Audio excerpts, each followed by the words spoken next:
Hello,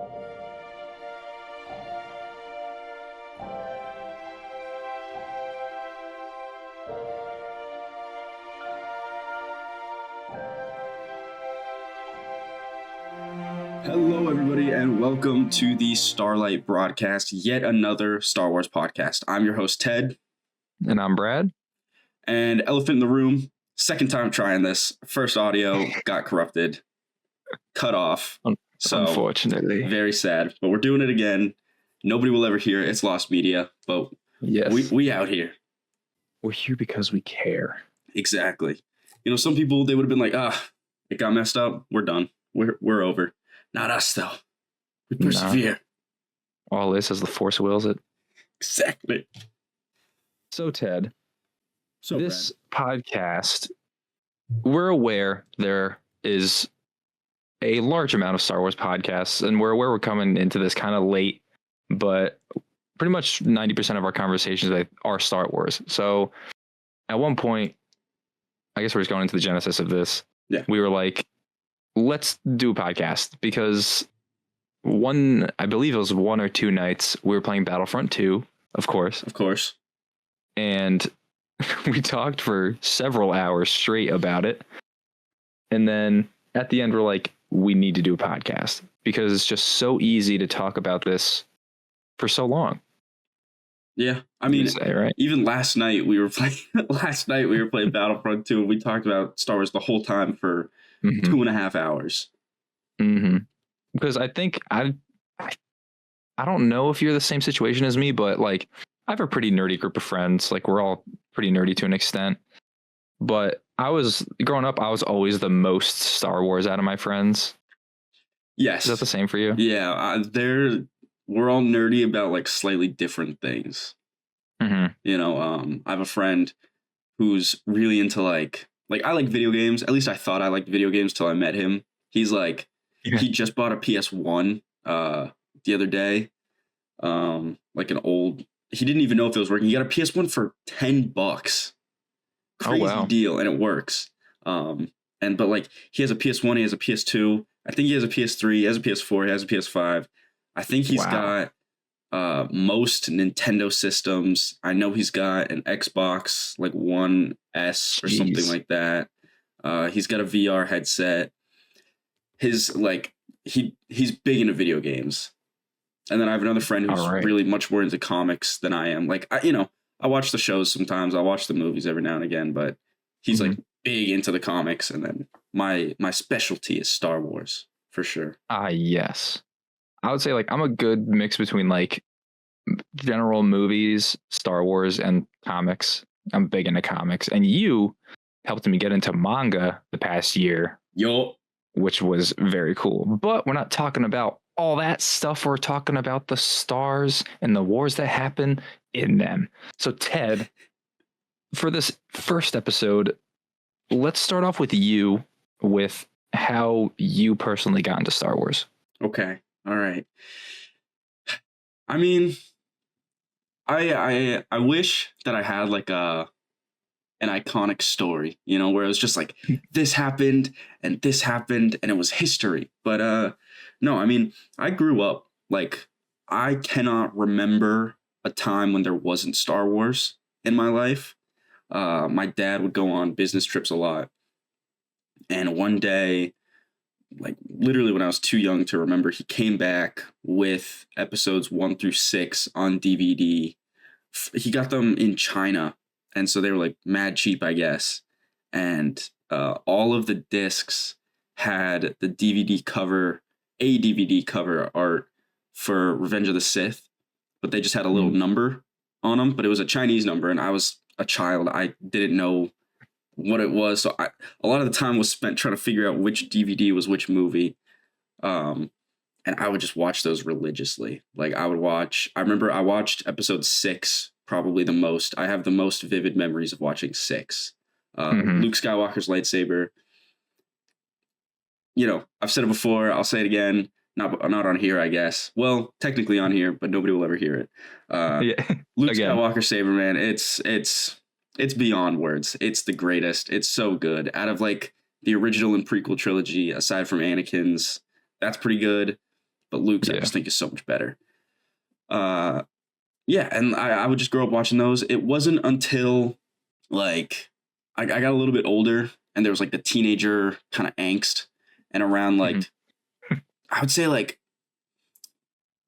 8th grade to maybe like there was like 2 years around 8th grade going into high school where I was like, I'm too cool for Star Wars. You Ooh. know, I was like, whatever. So I missed a lot of the hype for The Force Awakens and Rogue One, and I didn't see either of those in theaters. Oh gosh. But then I did end up seeing The Last Jedi in theaters, and I saw Solo in theaters, and I saw The Rise of Skywalker in theaters. And I Nice, you got saw the next 3 in a row. Yeah, I saw Last Jedi and Rise of Skywalker, I think on opening day, which was pretty awesome. Very interesting experience for both of those movies. Yeah, and now it's just like I'm full on into Star Wars. I have a couple lightsabers. We both went as Jedi for a comic book convention this past summer. Yes. We met Charles Soule, the author of a bunch of Star Wars stuff. Yes. Great dude. Great books. He's so nice. What a guy. I mean, yeah. I had Star Wars toys growing up as well, like the toy lightsabers. I think everybody knows that thick, chunky Qui-Gon whip it to get the blade to come out lightsaber.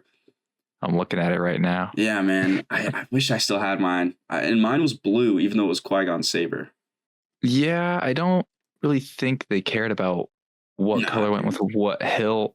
Qui-Gon's was the most popular, and I remember once I was at my friend's house and he had the same kind of toy, but it was Obi-Wan's Phantom Menace saber, and I lost my mind because I didn't know that they made any other ones other than Qui-Gon. I think they did Qui-Gon's because it was the simplest and the easiest to like mass produce. I think mine's Obi-Wan, I'm pretty sure, but with a green blade. So I think they swapped the blade colors but had the hilts right, I guess would be my guess. I don't think they really gave a shit. I saw a red Qui-Gon.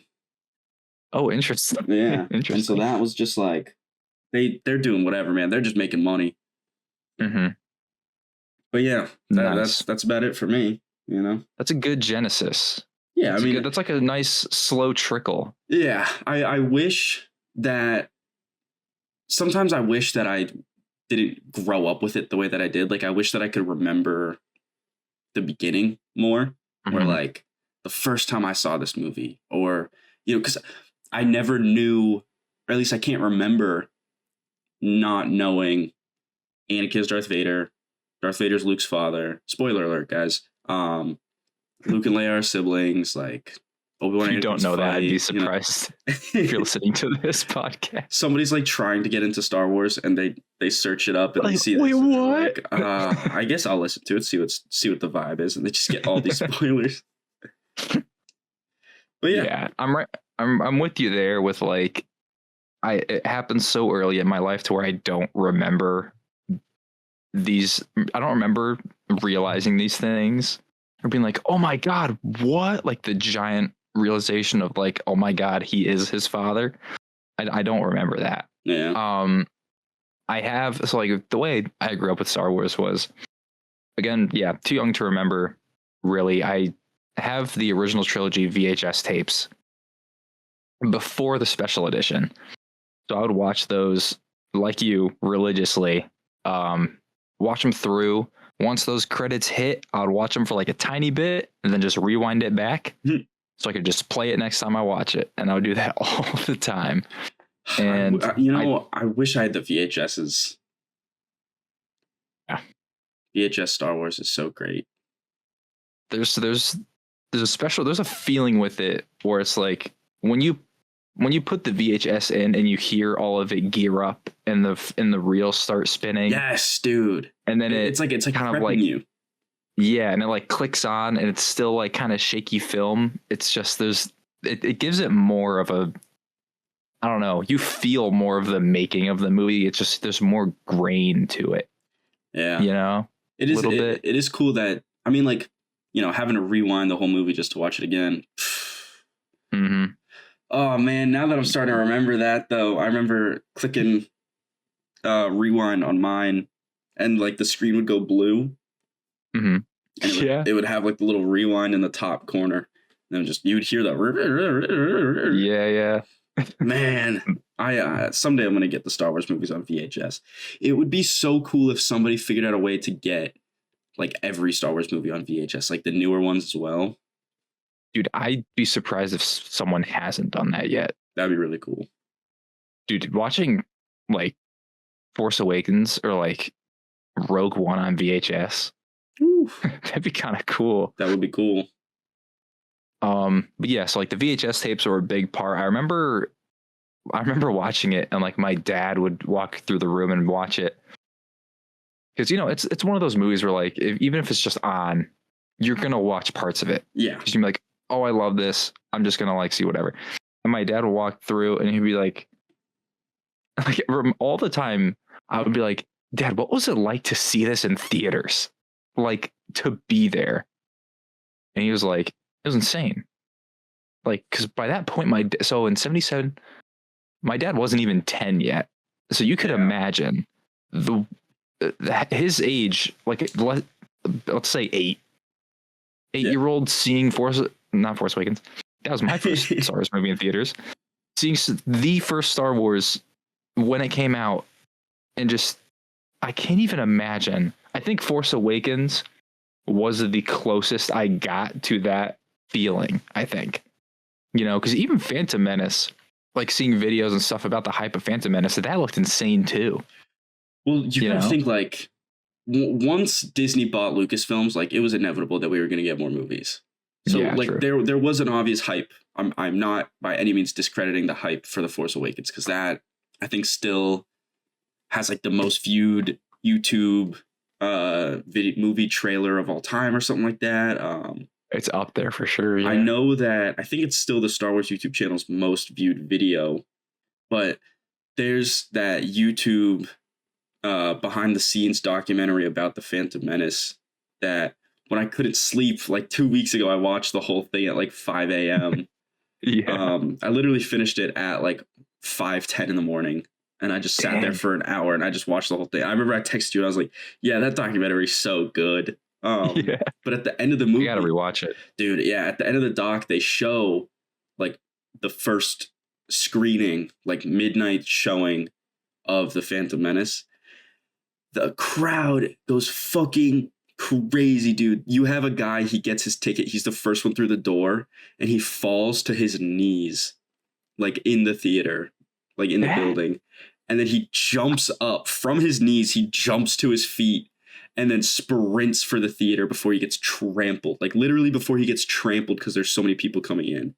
And then like in the theater before the movie starts, people are fighting with lightsabers. People are like having a party basically. And then as soon as it goes, but everybody loses their minds and you just hear the screams.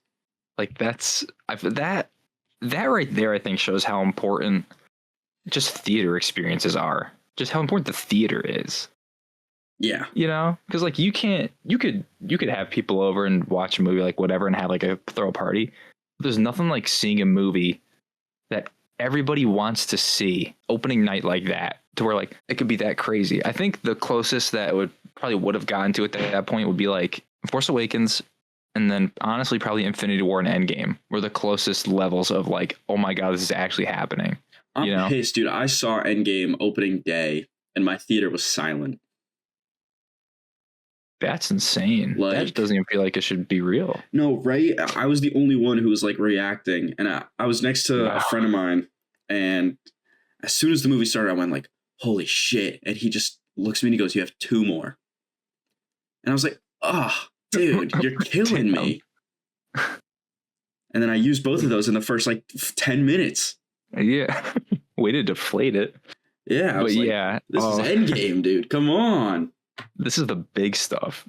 But yeah, so like that experience of like talking to my dad about it, and then of course the Lego sets and the complete saga, the video game. Oh my god, how hours upon hours into that. There's a picture of me during Christmas, I believe, my grandparents' house, and I got the Snow Speeder Lego set, and I have the biggest smile on my face holding up the box, looking at my parents. And I think I might still have the Snow Speeder, like, honestly. But yeah, Lego played definitely a big part in the Star Wars 2 growing up. More than I would think. But yeah, I mean, I nothing love could Lego take Star Wars, away. man. Those are the best versions of Lego. It really is. And now, especially too, with all the Ultimate Collector series stuff, and just like, I love like that they made the statues of the heads and the smaller ships and the diorama sets. Like, it's way more display worthy now, where I feel like when we were growing up, it was all just like more playset action figure. Dude, but I have Mando's head. That sounds crazy, but I do. Yeah.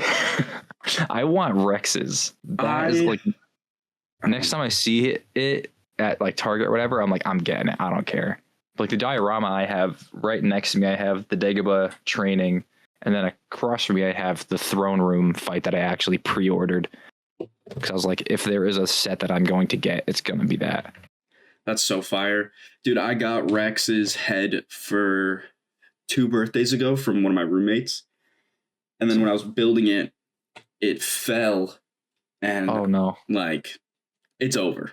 If you drop Legos, if you lose pieces under the chair, in the chair, it's over. In the void. Yeah. So in the world between worlds, they're gone.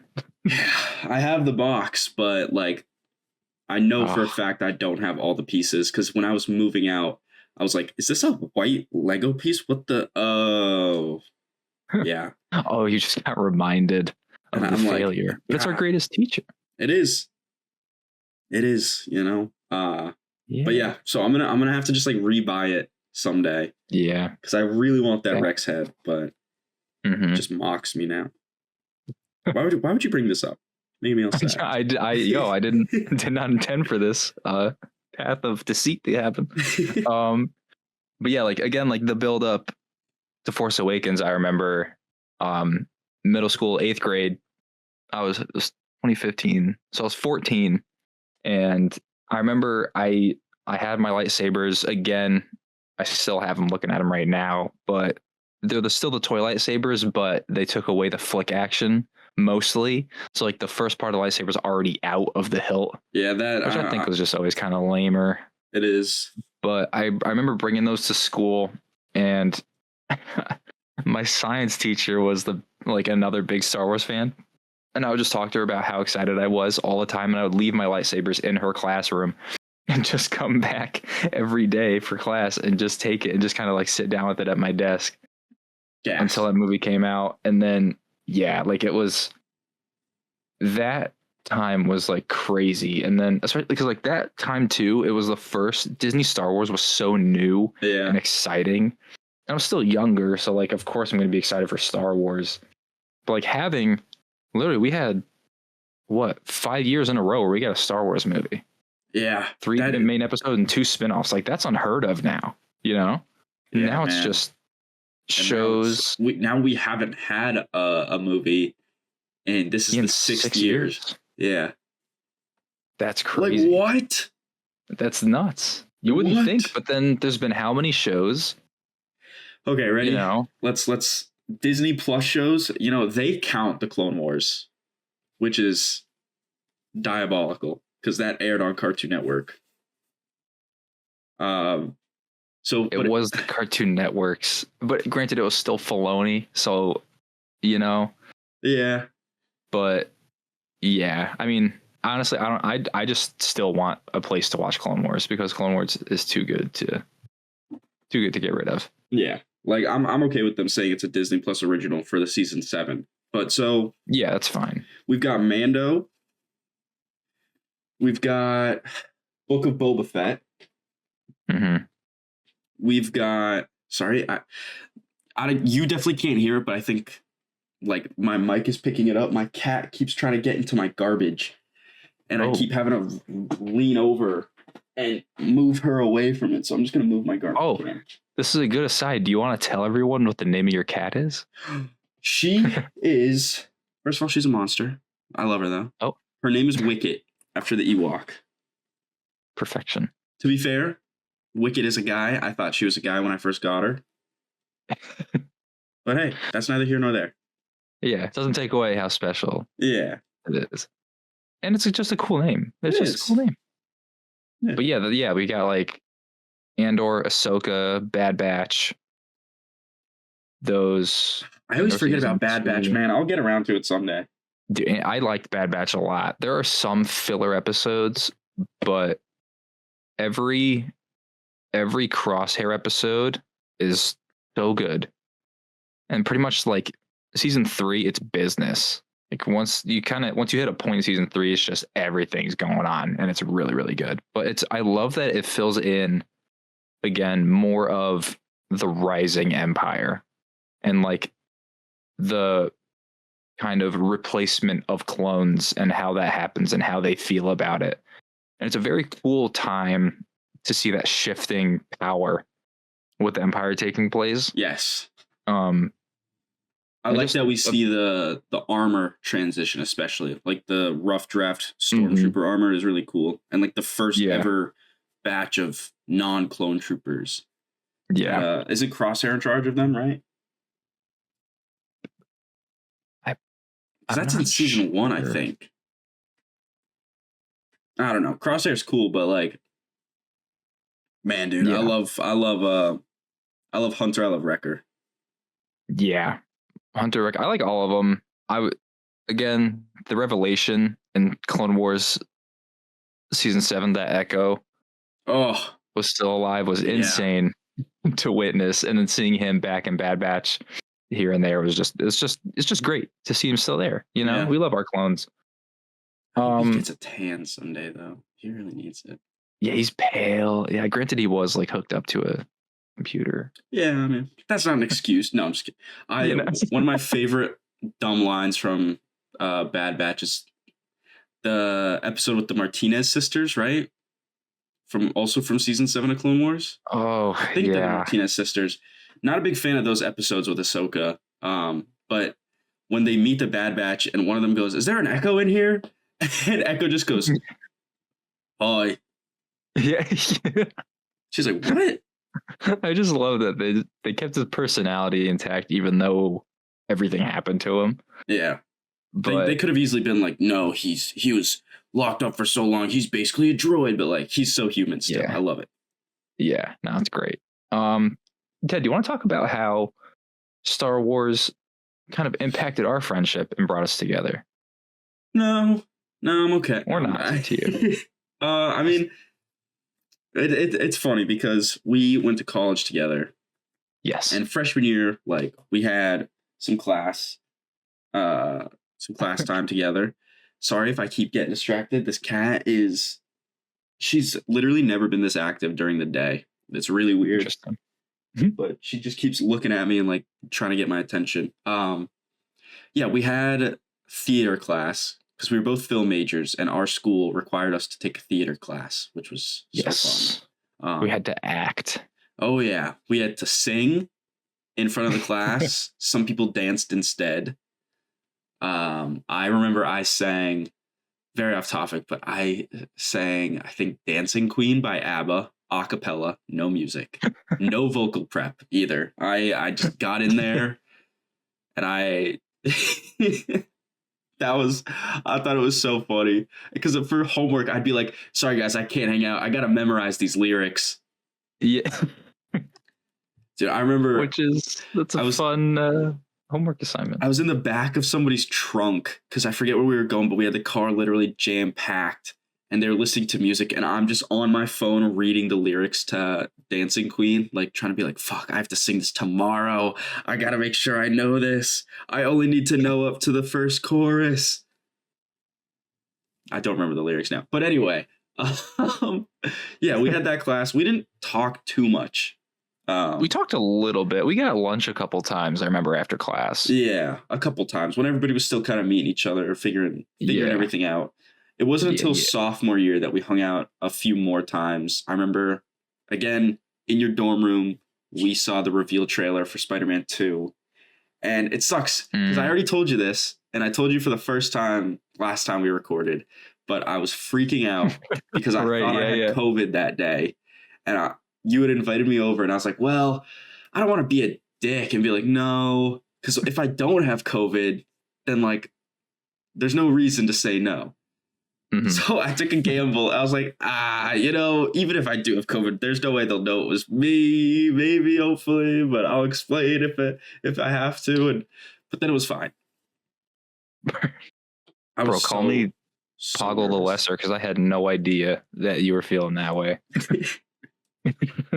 None the wiser. You see, from what I remember, you seemed perfectly fine, dude. It was just one of those days where you just like you swallow and your throat feels a little weird. And you're like, "Fuck, dude, am I gonna get sick?"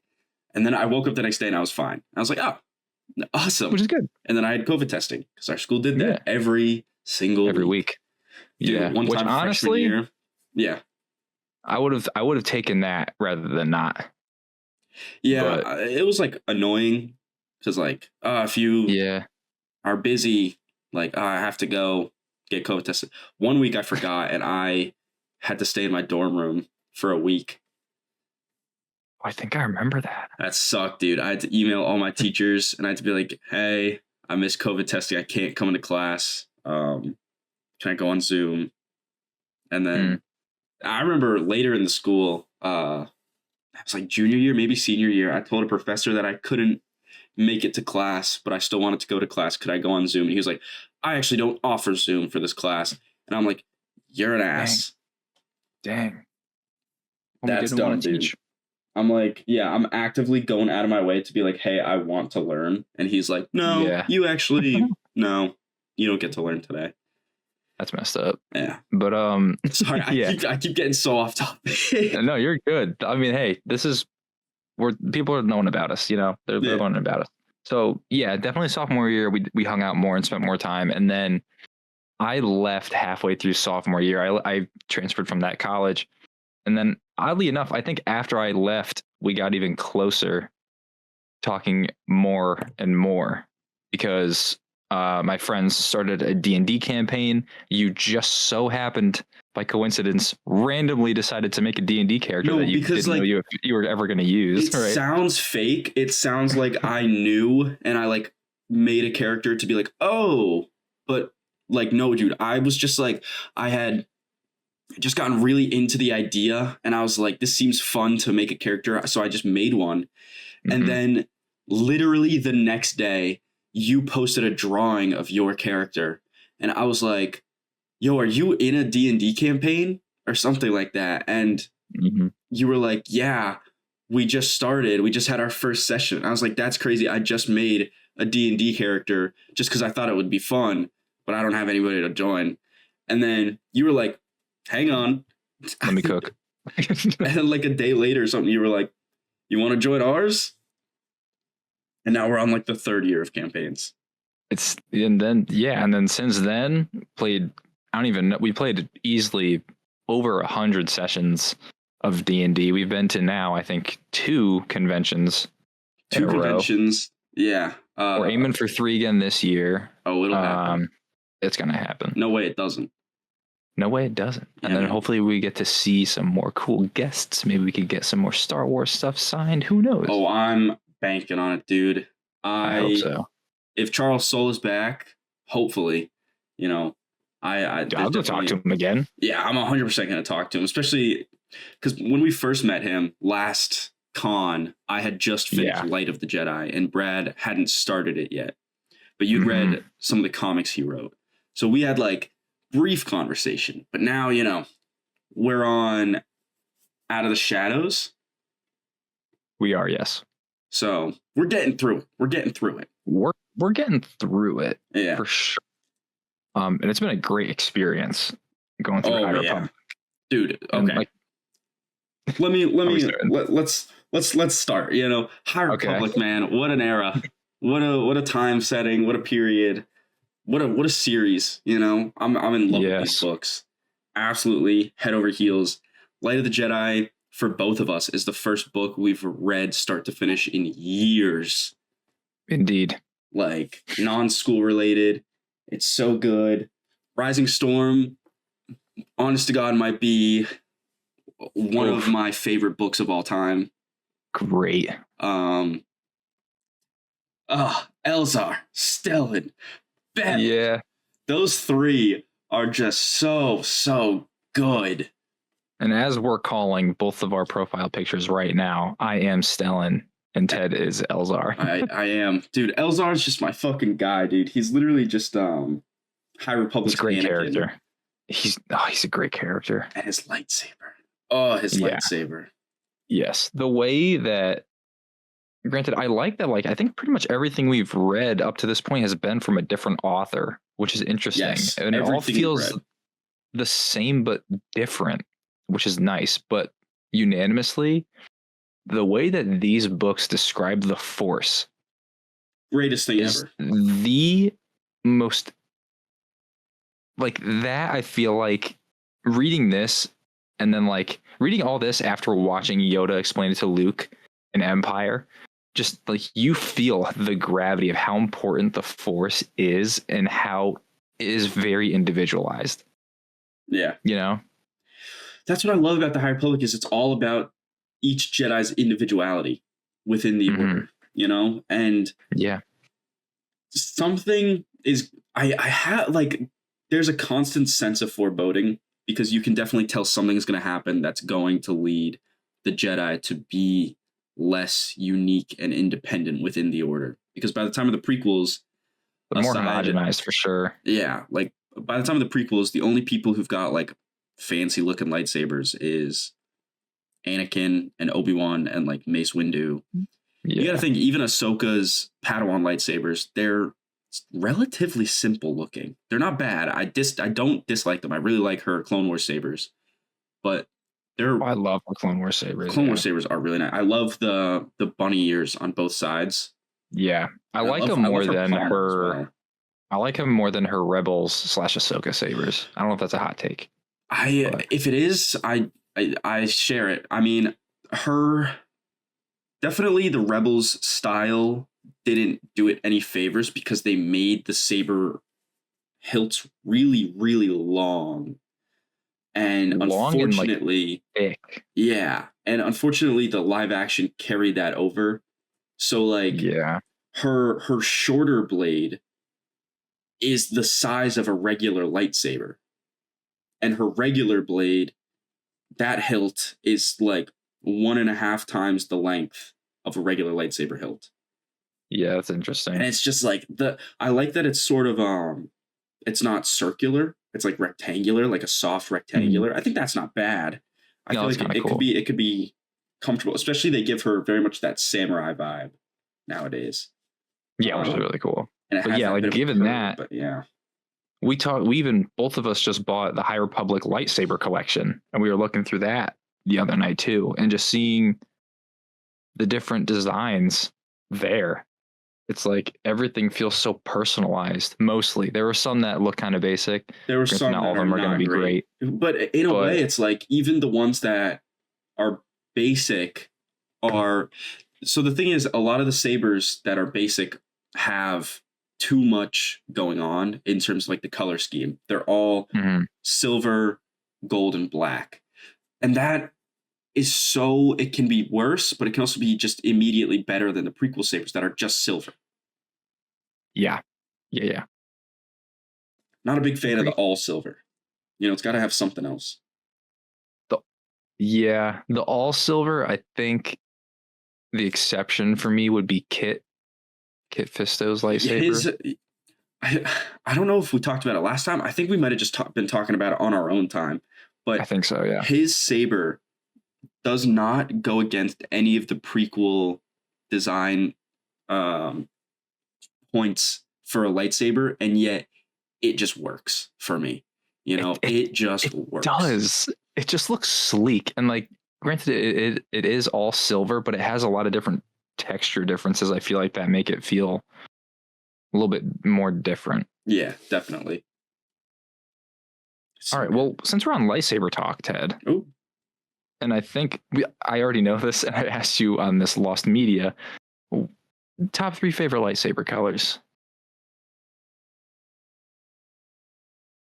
Okay. Top 3 favorite lightsaber colors. That, because I've been thinking about it a lot since we talked about it. My number 1, forever and always, yellow. Oh, yes. You know, underrated as fuck. I think it's the most underrated lightsaber color. I would agree. It is very underrated because we've only ever seen it once in live action, and that was Rey's. Yeah. Yeah. Yep. It deserves more love. It does. And her hilt does not seem the most comfy, but her hilt looks perfect for a yellow blade. It does. And the ignition, the spinning wheel is pretty sweet. It's really nice. And also it's cool how that little window, it goes like blue, green, then yellow. I really wonder what that's about. We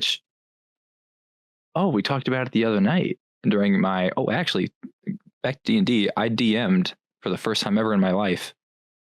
And it was a Star Wars one-shot. It was gas. Thank you. And in that, after the session, we were talking to another friend about it, and you were saying that yellow is the balance between the blue and the green. You're right. So I feel like it would make sense if we saw both of those flashes right when she ignites it, which honestly just makes it even cooler. It does. Yellow is definitely a valid number one. Yellow is, I just love it. That the golden glow is something that I say a lot when I talk about it. Because to me, that's like, yes, dude, a Jedi should be bathed in a golden light for the light side of the Force, Mm-hmm. I just love it. I think it looks so cool. And I love the sound of a yellow lightsaber. I like the hum. It has a good hum. It's got a really good hum. Second place is probably white, I would say. I'm big on the unique colors, Yeah. And white, I just love the concept of a white lightsaber. Like you get any color crystal and you pour your hatred, your malice, your suffering, your pain, and it turns it red. You have a red crystal, you pour all of your positive emotions into it and it turns white. And it's the perfect embodiment of a positive connection with the Force. I love it. And that also sounds so good. If you're like, I don't really love white lightsabers so much, go watch whatever episode of Mando season 2 Ahsoka is in. Just that opening scene of her in the forest. So good. For sure. Number 3, I had an answer last time, but thinking about it, it's a tie at this point. It's a bit of a tie. Okay. So I'm gonna cheat, and I'm gonna give 2, even though they're both 3. Valid. I would have to say that what I prefer is green, mostly because of Luke. But I never pictured myself as a green lightsaber guy. Because green is like strategic. They're a thinker. They're gonna use the Force before they use their saber. I don't really see myself being that kind of guy. Yeah. But green is just it's a beautiful color for a lightsaber. The glow it gives off. Again, like Luke's lightsaber has a really good, unique sound compared to the others. If you play the Vader Immortal VR games, like the third one has a ton of lightsabers. And Luke's lightsaber specifically has such a nice, crisp ignition and like hum. Also, that game is so much fun because you can get like Darth Maul's double-bladed, Darth Maul's lightsaber cut in half, so you can have dual wield. You can have Dooku's. You can have Sidious's, Vader's. I think you can have Mace Windu's. I think you can have Qui-Gon's, Obi-Wan's, both of his, and his episode 4 saber, Anakin's, both of his. I think Ahsoka's lightsabers, green and yellow, and then blue. And then Kylo Ren's lightsaber as well. That game's cool. Kylo Ren's got a great lightsaber. All right, and what's tied with green? Purple. Purple is, purple. Thank the heavens for Samuel L. Jackson. Yeah, just creating a lightsaber color. Hey, can I have purple? And George Lucas is like, okay. Yeah, sure. But it's so good. Like when I'm messing with my lightsaber, I'll of course we have lightsabers now that are higher quality than the toys we used to have. Oh, very much so. Yes, yeah. I now have 5. Yeah, that's insane. I have 2. One is I've said it so many times to you. I don't like it. It's a NeoPixel from a company I'm not going to trash talk, but it is not great. From a company. Yeah. And then I got a baselit in-hilt LED saber, which is my pride and joy. It's one of my favorite looking hilts like ever. That was a great one. The one you bought last year? Yes. And I love swinging that with purple, especially if the lights are off. Ooh, so good. Oh, that's like the only way to swing a lightsaber. Of course. So yeah, those are mine. What are yours? All great picks. There's not a bad lightsaber color. There really isn't. Even orange honestly, in the Ahsoka show looks really good. I was just thinking about that actually. Okay, so my number one is everything what you just said with Luke's lightsaber. His episode 6 green saber is my favorite. Green. The again, the power of the scene, and granted, like Return of the Jedi, it could say whatever, talk about Luke's plan, whatever. When that song starts with a bum, bum, and then it's all this lead one up. Of the single greatest things I've ever seen. I eat that shit up every single time. And he catches that. And you think too, when this movie was being like before it came out, everything was showing blue. Yeah. There was no poster, no nothing that showed green. So when he ignites that, and you see green with that again, that crisp ignition, and there's that smile on his face, and he just starts swinging that thing. You're like, oh my God, like there's just no feeling like it. And like, I think his saber might just be my favorite hilt in all of Star Wars, but the green for that. And again, seeing which characters have it in the prequels. I love Qui-Gon. I love that saber. And now again, in the High Republic, seeing who has green sabers, it's just a very nice, well-rounded color, and I feel like it always complements the user very well with who has it. Yes. Now, especially in the High Republic, they're really leading into definitely a character's connection to the Force in their saber.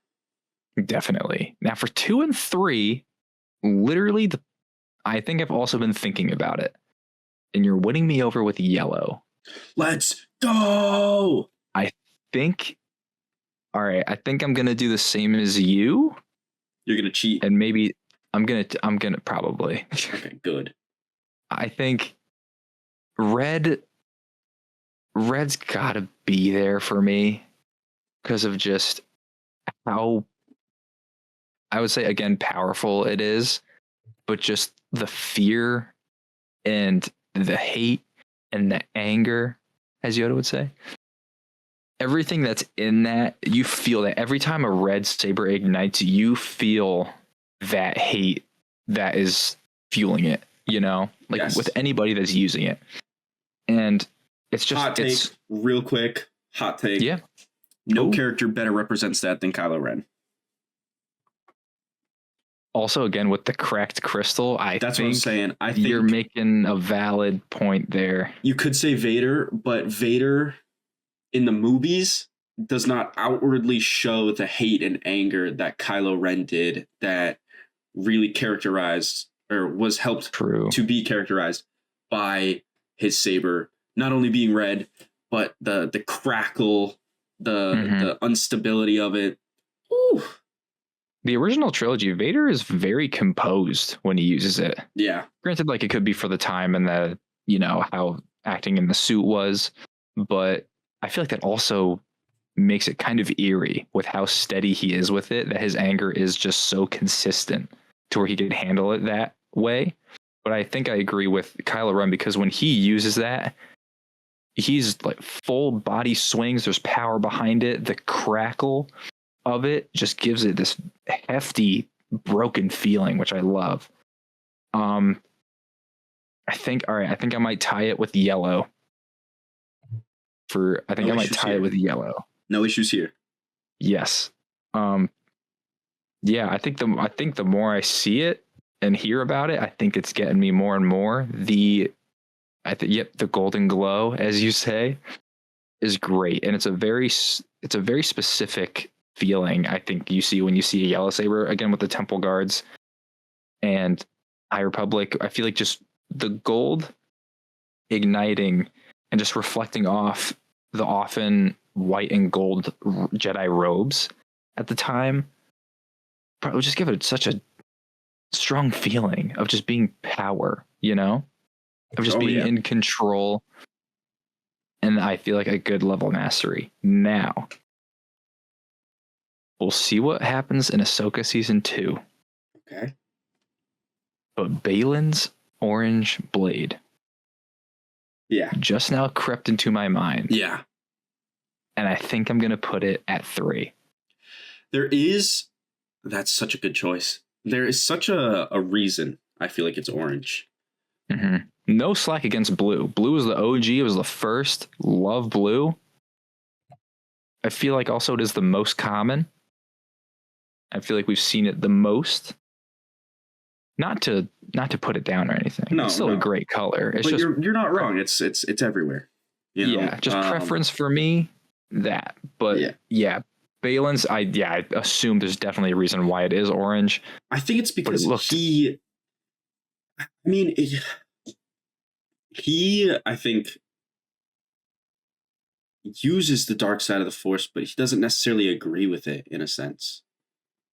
Yeah, I feel like if the purple is morally ambiguous or using both sides, I feel like orange could also be that. I feel like orange would probably be a cross between the red and the yellow. You know what I could see it as? I could see it ooh, yeah, that makes sense. I could see it as purple is a light side user, primarily light side user, that will benefit from the dark side. Maybe orange is the reverse. Oh, yes. You know? Because it's not a full red. It's not a full-bodied red. No. Full-bodied red, like we're talking about wine. Yeah. Granted, orange is also just my favorite color in general. So orange is great. That was seen, I was like, oh, I am messing with that. But Balin's just a great character. R.I.P. Yeah, man. To the guy. I think it's Mr. Stevenson. Yeah, Ray Stevenson. Yes. I wish he was still around to just know how much the fandom loved his character. I know. He was the breakout character of that show. I don't think anybody can deny that. No, definitely not. Him and Shin were scene stealers every time. Dude, when he says dynamic. Everyone in the Order knew Anakin Skywalker, few would live to know what he became. Bars. But yeah, I think with that, I think there's only going to be a stronger case for orange becoming a higher color for me. But I would say that's my cheat, I guess, top 4 colors. Super valid. Mm-hmm. Orange is a good one. It's just, I would put orange because orange is also my favorite color because I'm colorblind. So orange, like a good orange, is one of the few colors that I'm always confident that I can see. Hell yeah. But yeah, orange is really nice. But I just love those other colors so much. You know, it's hard. Orange would probably be top 5. You know, I'd put orange in top 5. I think so. I think to round out my 5, I think blue would probably be 5. I think that's a good top 5 for me. Blue is not in my 5. And that is, I think, the only other color that there is. Unless you want to count like the dark saber. But well, then if we're counting the dark saber, fuck, dude. I don't know. Blue, I love blue. Like it's great. It is like the Jedi color at the end of the day. But, yeah, it was the first one. Yeah, I was ever introduced to. You know, it's just, I don't know. It's a little overdone. It could just not hit as hard for you. There's nothing wrong with that. Yeah. Speaking of more favorites. Yeah. What do you think is your favorite Star Wars TV show? Because I think we might have the same one. Oh, gosh. I don't even know why I'm trying to think about it so long. It's Clone Wars. Yeah. I'm pretty sure. Like I do. Oh, I think I know what yours is. I would honestly say probably that's my second. That's probably my second. There is of course nostalgia tied to Clone Wars, but I also don't think it's nostalgia if I'm older now and I still want to go back to watch these and there's lessons that are pretty grown up in it, you know? Yeah. And it still reflects that quality. the animation only got better. The characters only got better. There's just so many arcs in it that are just so well done, and it just feels that show. And the show that I think you're picking, it really just feels like war is happening on a grand scale, and this is just what's going on and how everybody deals with it, you know? Yeah. And again, just how many beloved characters came out of Clone Wars or just got more screen time? Dude, I mean, Darth Maul, like, he went from a Maul, scary, but like, you know, he could be your only point. He could be your only point, and that's valid. Yeah. You know? He's but like goat. everything with Maul and Obi-Wan, and not even like touching Mandalore and all that stuff. It's just there's so much richness to Clone Wars, and I loved the anthology kind of feel of it. It made it feel like the galaxy's just scattered right now, and there's just everything happening, and you feel the way that the Republic does, of just we don't even know what to do. We're trying our best. It's just so funny because like throughout the Clone Wars, it's a kids show technically. Like it was on Cartoon Network. I would say seasons 1 and 2 are mostly like the kids show part, and then once you hit 3 and 4, those get darker. Yes, which I think is great.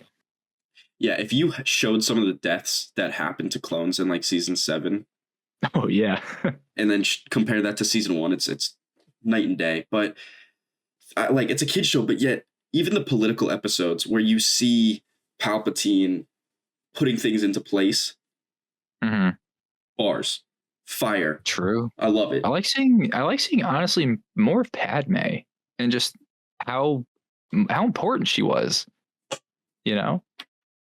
Yeah, I love Padme episodes. Padme and Anakin episodes really shows how bad of a couple they were, but they loved each other. They did. But they loved each other. I saw, I don't know, shout out, I guess, to Jeremy Johns, the YouTuber. During one of his reviews, I think it was the season 7 review, he was like convinced. He was like, I think Anakin, if he was given the choice to choose to save one from death, Ahsoka or Padme, he would choose Ahsoka, which I think is kind of funny. I don't know how true that is, but you know, something to think about. I mean, he's in love with Padme. Yes, he literally gave it all up to save her. But he loves Ahsoka, for sure. Yes. I love this headcanon that in Revenge of the Sith, I forget exactly what part of the movie, but it's when Anakin and Padme are having a conversation. Right before that conversation, he's looking at a data pad.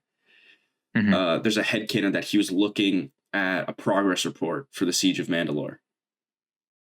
Oh, I know what you're talking about. Yeah. I just watched Revenge of the Sith the other day. Oh, that is cool. I like that little tie-in. But yeah, I think Clone Wars would be my number 1, and I believe my number 2 is the same as your number 1, which is Andor? Yes. Okay, cool. Yeah. Yeah, Andor is... listen. Clone Wars is not my number 2. It's my like 1.5. It's my it's like my 1.125. It's so close.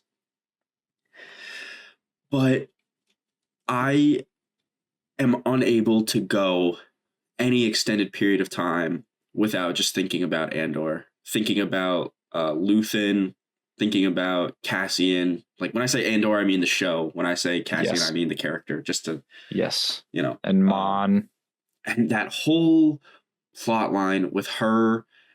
She is. It's so funny to me that she is in so many ways in the most dangerous setting, because any misstep in what she's trying to do, she will get exposed. Her whole plans will fall apart, and her family will probably be killed by the fucking Empire. Yes. And so she is constantly putting on a front and walking on eggshells. With Luthen, he does a great, absolutely great like alter ego to sort of cover his tracks. This eccentric collector of fine things and ancient relics and all that. Like he's great, dude. And we were just talking about this last night. His speech his the sacrifice monologue speech, yeah, yes. is Shout out, dude, Stellan Skarsgård and Genevieve O'Reilly for Mon and Luthen. Yo, big ups.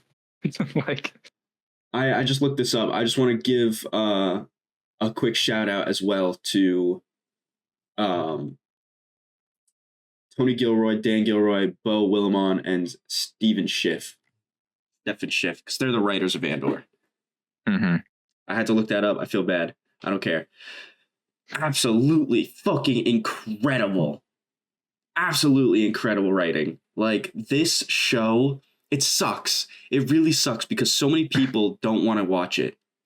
But I don't know why. It is the most raw, real, just gritty Star Wars show that we've ever had. Like, I would say arguably creative too.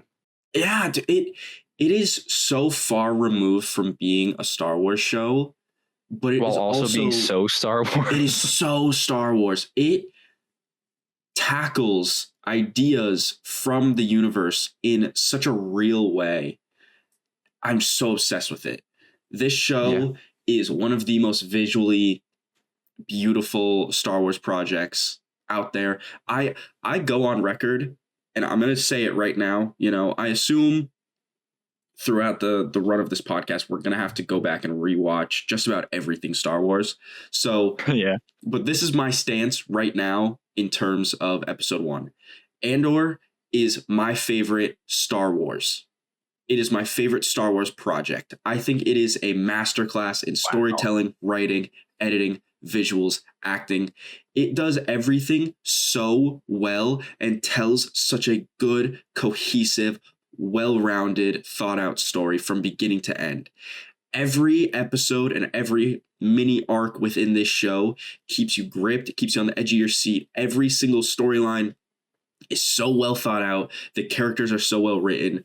I absolutely love Andor so much. Diego Luna gives like an all-time performance. Andy Serkis gives one of the most heartbreaking line deliveries of all time.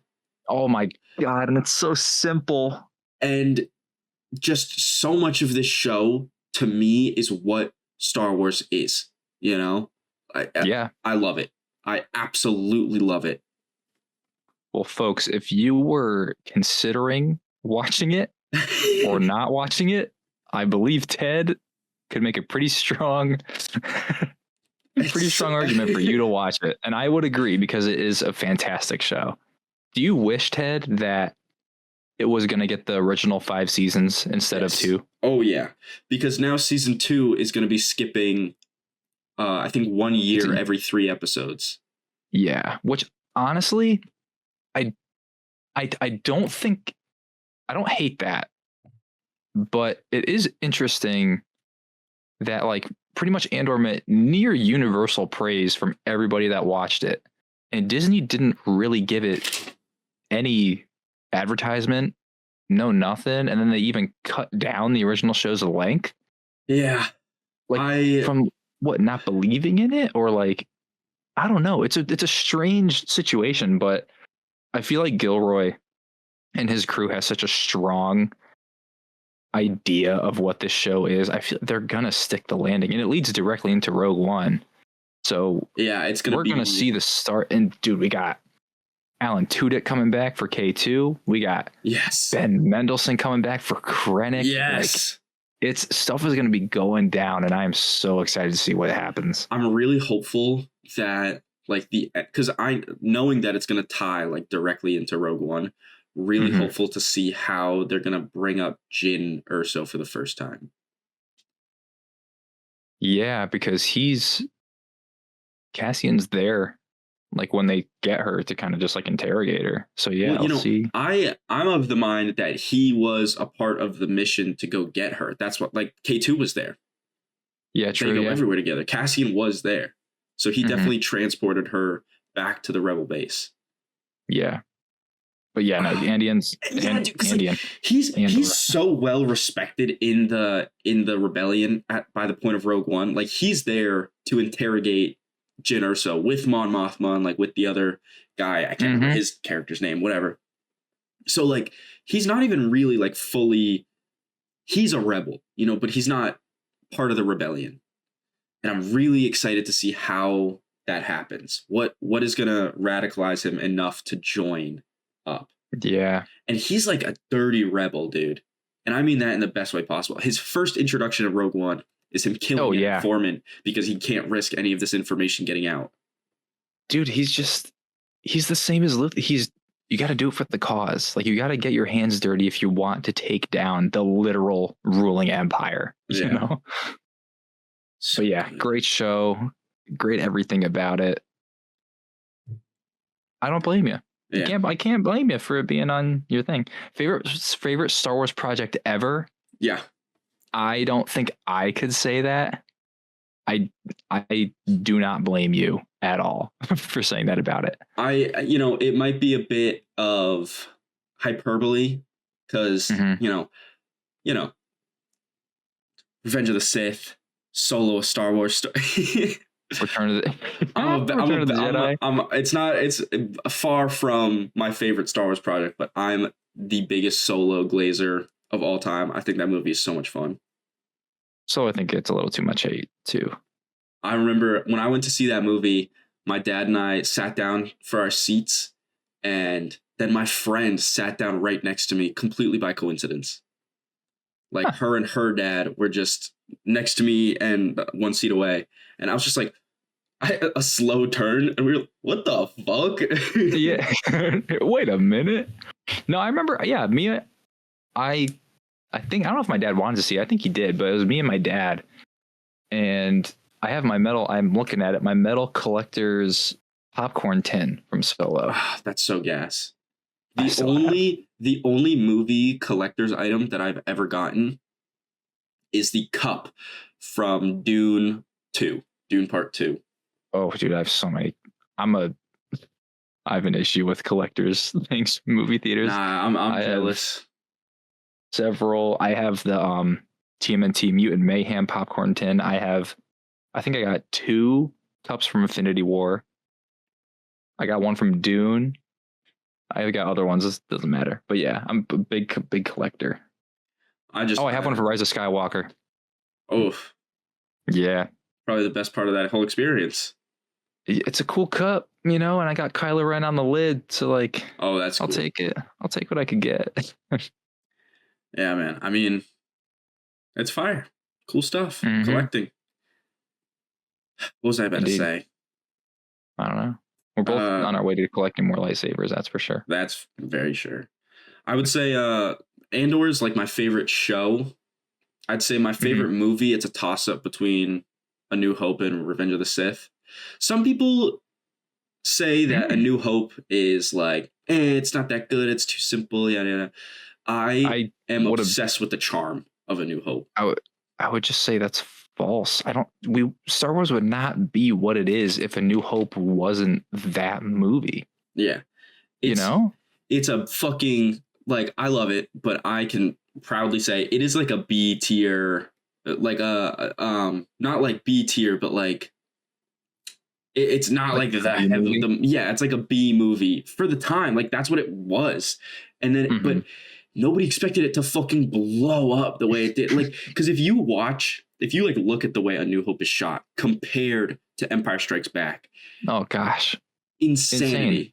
It's actually insane. Like the fact that they were able to create this world with the budget they did, and everybody knows Star Wars was saved in the editing room. George Lucas's wife at the time, I believe, like re-edited the whole movie or something. And this dude, also just created ILM for this movie, which no big deal. Not even worth mentioning. No, it's like, man, dude. But yeah, and then Revenge of the Sith is so good. Like the tragedy of Anakin Skywalker.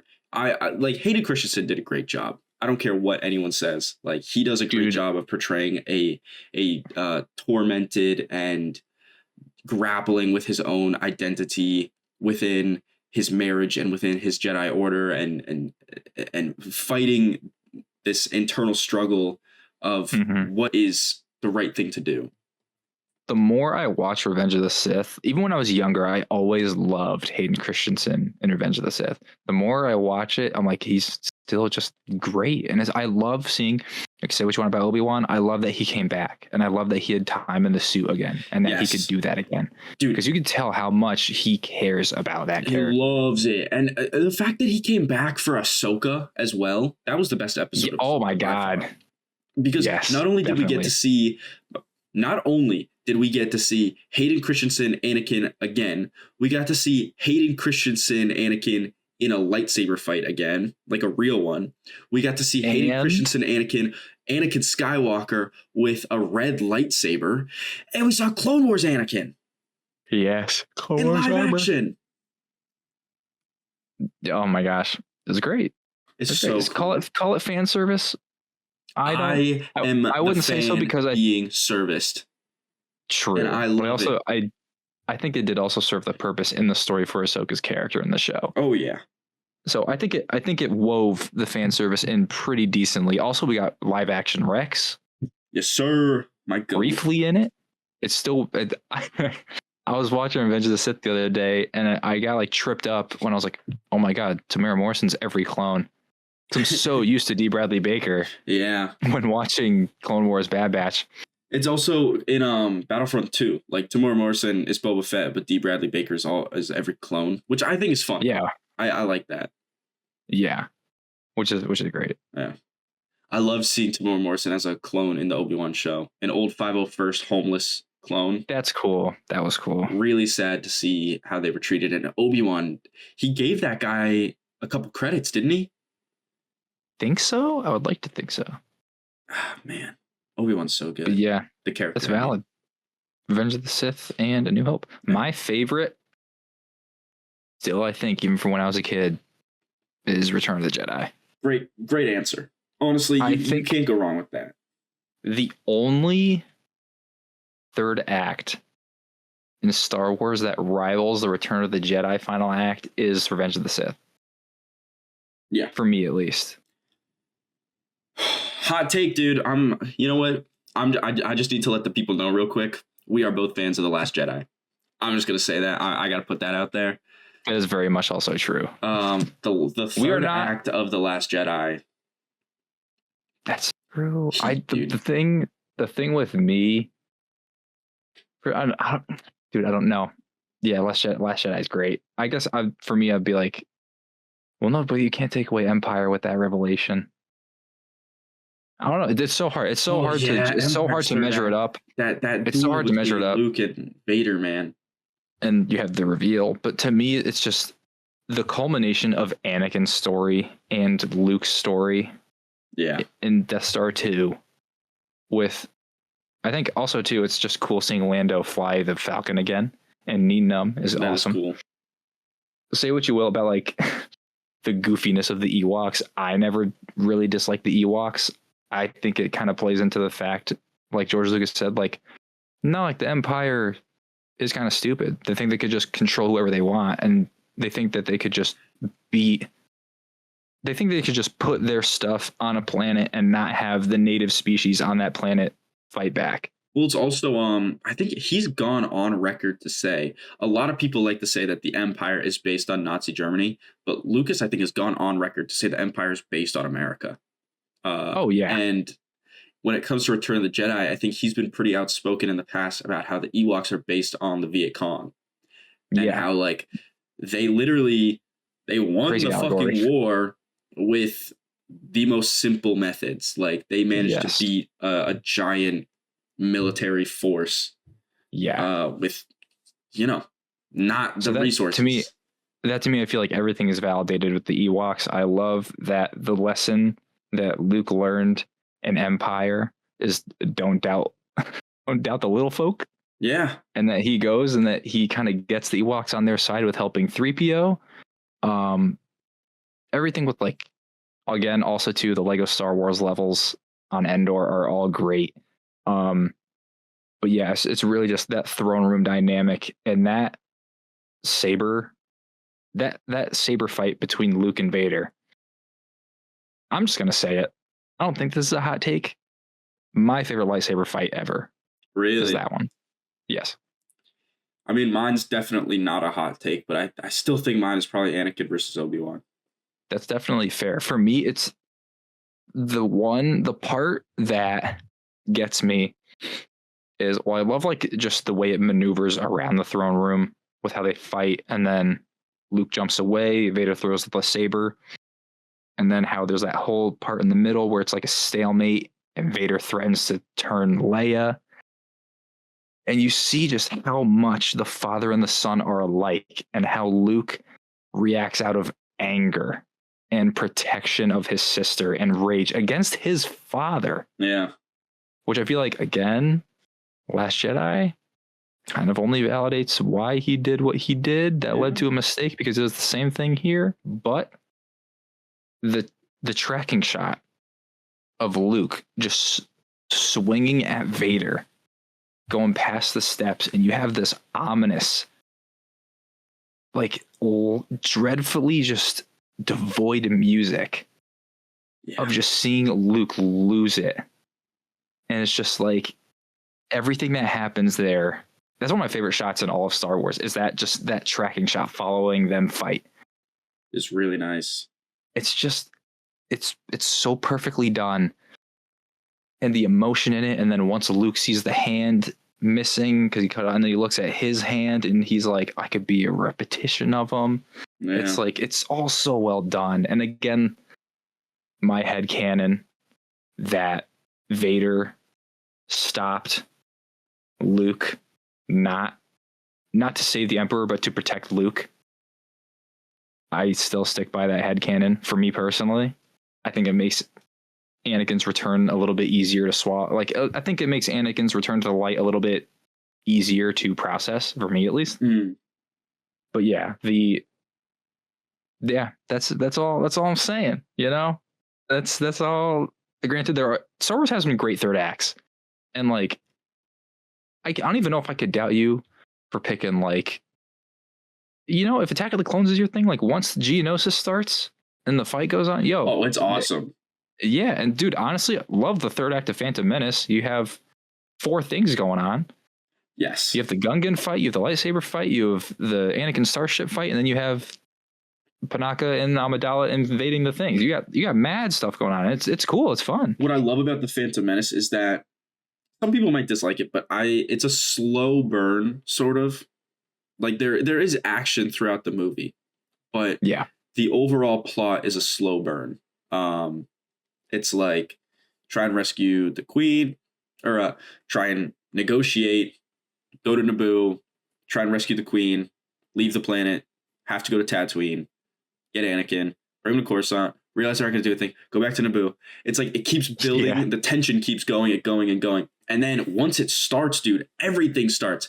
There's the battle in space, the battle on the land, Anakin then getting involved, Qui-Gon and Obi-Wan fighting Maul, like, all of that shit just happening at the same time is so good. And Qui-Gon, that's a great third act. My fucking dude. If like, I love what that fight represents, and I just love that fight in general. Qui-Gon is the reason why I like Phantom Menace more and more every time I watch it. Qui-Gon is so good, man. Your focus determines your reality. You also have Liam Neeson, who's just a great actor, so that definitely helps too. Absolutely insane to think that they got Liam Neeson for Star Wars. Like, yeah, right? Man, dude, you know? And he came back for a cameo in Obi-Wan. I know, and he actually came back to voice Qui-Gon in the Clone Wars, in the Mortis arc, I believe. Oh, that's great. That's great. So good. But yeah, so my favorite, I think, has always been Return of the Jedi. That's valid. Yeah. I got nothing else to say. I think it's all my favorites, I would say, I think are, my top 3 favorite are just the original trilogy. Valid. But I also,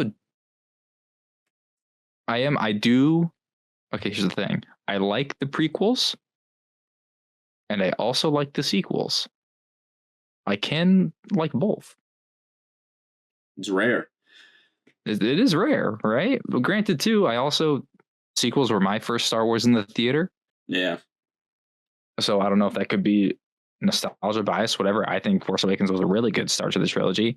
I think Last Jedi is the best in the trilogy. I think most of the problems I have with the trilogy spawn from Rise of Skywalker, because I'm still a firm believer that we should have had Duel of the Fates instead. Duel of the Fates is not a perfect movie. No, but it was a first draft. Yeah, so many of the concepts in Duel of the Fates, we're gonna have to have a whole episode talking about Duel of the Fates versus Rise of Skywalker. Yes, these. Well, I assume in the future we'll have episodes going over each movie and everything. Oh yeah, like that. But yeah, man. Rise of Skywalker. You are a bigger sequel fan than I am, for sure. I think Rise of Skywalker I would say so. Is doo-doo. There is still, I think, the best scene in Rise of Skywalker is one of the best scenes in the trilogy, with Kylo and Han talking again. I thought you were gonna say it was They Fly Now. They fly now. Which they've flown the whole time. No, that scene just always gets me emotional. Yeah, no, that them talking. Him saying, "I know what I have to do, but I don't know if I have the strength to do it again." Dude, they just repeat it, and again, the score of just when he throws that lightsaber and it's that lifting tone. That is a great moment. That is a highlight of the entire Skywalker saga. Again, Adam Driver, just his acting, and again, Harrison Ford coming back for that. Crazy. I really wonder how much money they gave him. I don't even, dude, give him whatever. I don't even care. I'm glad he did it, and it's the best scene in the movie. It's so good.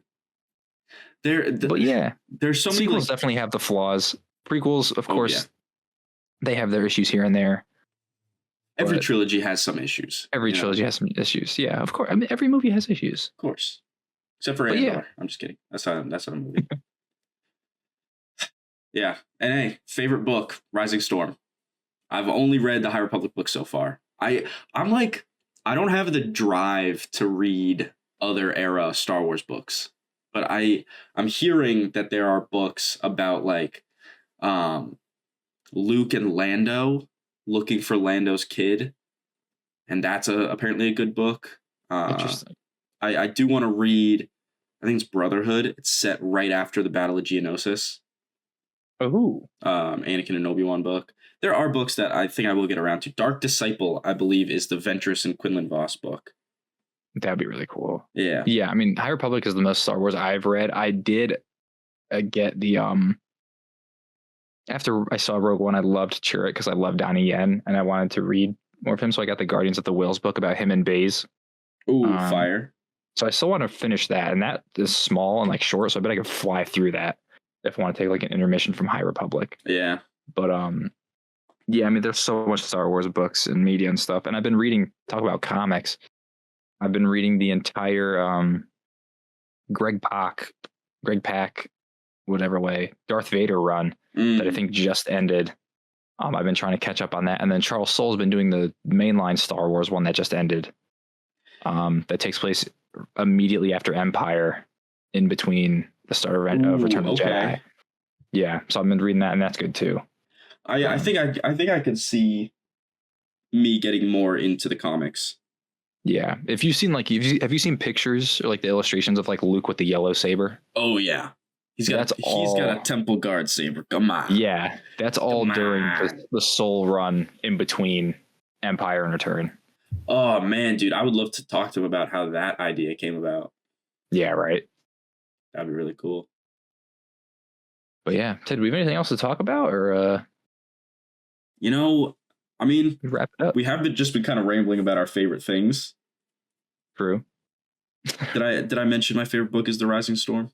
I did. You did. I think I would also, as of right now, I think I would also agree. Yeah.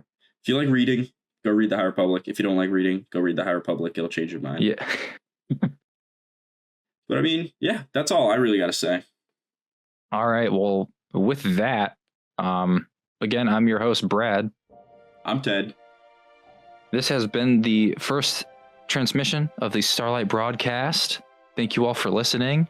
We will see you all next time. Transmission out.